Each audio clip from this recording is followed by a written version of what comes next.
What's the benefit of buying a property, or is there a benefit of buying a property in a Pty Ltd versus buying a property in my personal name? And that might be a commercial property or a residential property. Yeah, good question. Choices could actually be personal name, family trust, company, or even a super fund. To talk about personal company, when you go to sell, well, two things. You've got the ongoing income situation. There might be a reason where you might want to own it in your own name because it's negatively geared and you can offset that loss against other income, wage and salary income or other business profits.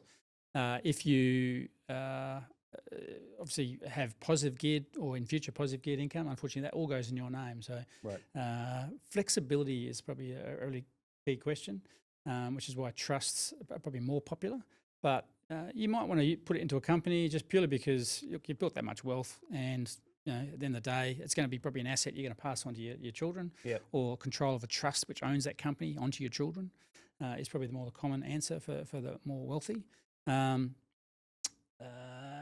lot of different tests around residency, a lot of tests around whether something's passive income or business income.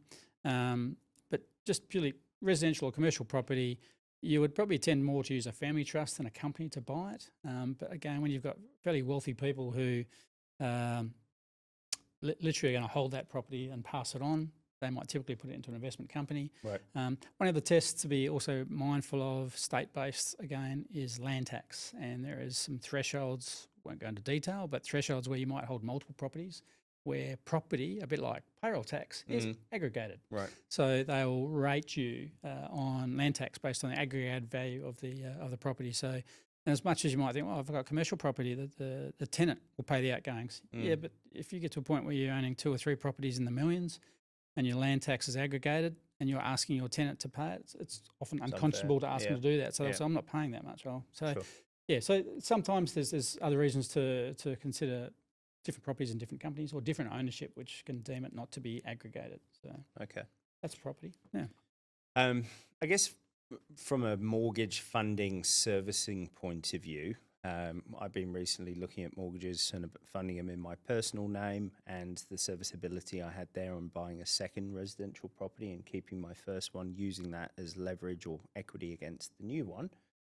And what became apparent to me was that my servicing position on a company level versus a personal level was far better.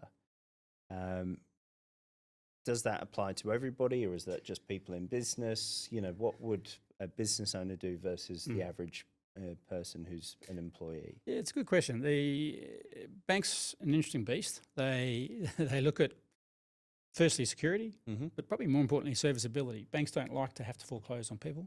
So if they can see some continuity in profitability in a business to service the loans, if you're a business owner, whether you're an employee or and you employ yourself or you take dividends,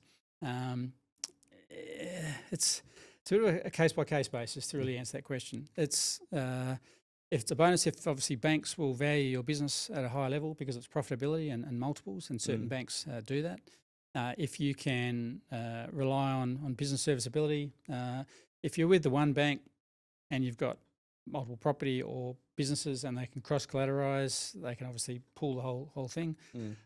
Very careful to look out for cross-collateralisations should you be owning property with someone else, or you're wanting to eventually sell something and uncollateralise something and they won't let it go. So also we see situations sadly where unfortunately from a family law point of view, you might have joint mortgages and a marriage doesn't work out. You've got situations where you have cross-collateralised something, or you have simply gone co-guarantor for somebody. And that becomes a problem when you go on and buy more properties and you have finance that is affecting your future borrowing capacity.